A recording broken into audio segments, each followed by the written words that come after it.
பாசமும் உற்றமும் யாருமே இன்றி வாழ்ந்திடும் வீட்டினில் தெய்வம் இல்லை. பாசங்கள் நேசங்கள் ஏதுமே இன்றி வாழ்ந்திடும் வாழ்க்கையோ வாழ்க்கை இல்லை. பிரிந்தே நாம் வாழ்கின்ற போதிலும் நினைவுகள் நம்மை சேர்த்திடுமே. அழகாய் பூ பூத்திட வேண்டிய வேர்கள் நீர் ஈர்த்திடுமே.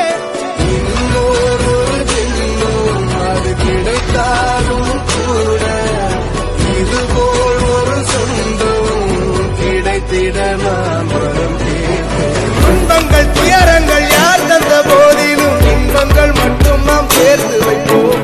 தெய்வங்களாய் நீங்கள் வாழ்கின்ற வீட்டில் தேவர்களாய் நாங்கள் காத்து நிற்போம். மண்ணில் சிறு பறவை வாழ மரம்தான் இடம் கொடுத்திடும்.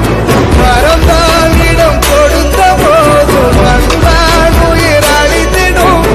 இன்னொரு உலகில் நான் வளர்ந்தாலும் கூட இதுபோல் ஒரு சொந்தம் கிடைத்திட நான் வரம் கேட்பேன்.